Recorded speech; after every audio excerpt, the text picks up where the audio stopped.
ನಂಜನಗೂಡು ನಗರದ ತಾಲೂಕು ಆಡಳಿತ ಭವನದಲ್ಲಿ ತಹಶೀಲ್ದಾರ್ ಶಿವಕುಮಾರ್ ಕಾಸ್ನೂರು ಅಧ್ಯಕ್ಷತೆಯಲ್ಲಿ ಆಯೋಜಿಸಿದ್ದ ಸಭೆಯಲ್ಲಿ ವರುಣಾ ವಿಧಾನಸಭಾ ಕ್ಷೇತ್ರದ ಚುನಾವಣಾ ಅಧಿಕಾರಿ ಕಲ್ಪಶ್ರೀ ಮಾತನಾಡಿದರು.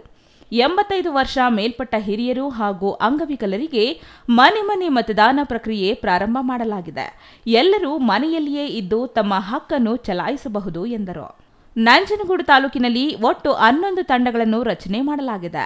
ಚುನಾವಣಾ ಸಿಬ್ಬಂದಿ ಮನೆ ಮನೆಗೆ ಆಗಮಿಸಿ ಮತದಾನ ಮಾಡಿಸಿಕೊಳ್ಳುತ್ತಾರೆ. ಮುಕ್ತವಾಗಿ ಪಾರದರ್ಶಕವಾಗಿ ಮತದಾನ ಮಾಡಲು ಎಲ್ಲ ಸಿದ್ಧತೆಗಳನ್ನು ಮಾಡಿಕೊಂಡಿದ್ದೇವೆ. ಈಗಾಗಲೇ ರಾಜಕೀಯ ಮುಖಂಡರಿಗೆ ಮಾಹಿತಿ ನೀಡಲಾಗಿದೆ. ಮನೆಯಲ್ಲಿಯೇ ಇದ್ದು ಮತದಾನ ಮಾಡುವ ಮೂಲಕ ಮತದಾನ ಪ್ರಕ್ರಿಯೆಯಲ್ಲಿ ಪಾಲ್ಗೊಳ್ಳಬೇಕೆಂದು ಮನವಿ ಮಾಡಿದರು.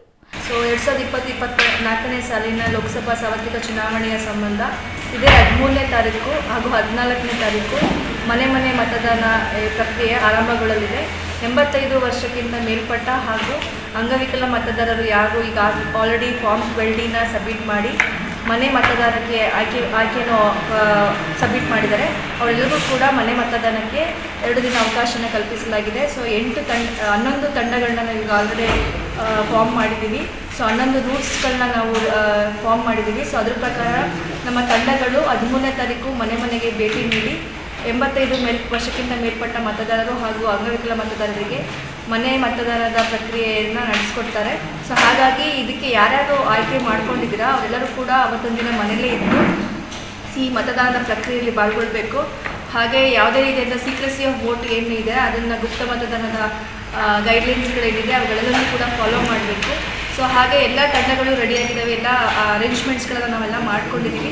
ಈಗಾಗಲೇ ನಾವು ರಾಜಕೀಯ ಪಕ್ಷದ ರೆಪ್ರೆಸೆಂಟೇಟಿವ್ಸ್ಗಳನ್ನು ಕೂಡ ಹಾಗೂ ಅಭ್ಯರ್ಥಿಗಳ ರೆಪ್ರೆಸೆಂಟೇಟಿವ್ಸ್ ಕೂಡ ನಾವು ಕರೆದು ಅವ್ರಿಗೂ ಕೂಡ ಈ ಪಟ್ಟಿಗಳನ್ನ ಮತ್ತು ರೂಟ್ ಮ್ಯಾಪ್ಗಳನ್ನ ನಾವು ಶೇರ್ ಮಾಡಿದ್ದೀವಿ.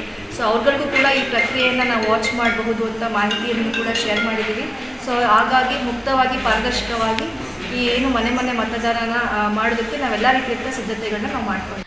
ಇನ್ನು ಈ ಸಂದರ್ಭದಲ್ಲಿ ತಹಶೀಲ್ದಾರ್ ಶಿವಕುಮಾರ್ ಕಾಸ್ನೂರು, ನಂಜನಗೂಡು ಕ್ಷೇತ್ರದ ಚುನಾವಣೆ ಅಧಿಕಾರಿ ಜಗನ್ನಾಥ ಮೂರ್ತಿ ಸೇರಿದಂತೆ ಚುನಾವಣಾ ಅಧಿಕಾರಿಗಳು ಭಾಗವಹಿಸಿದ್ದರು. Kumar, CTV news, Nanjangud.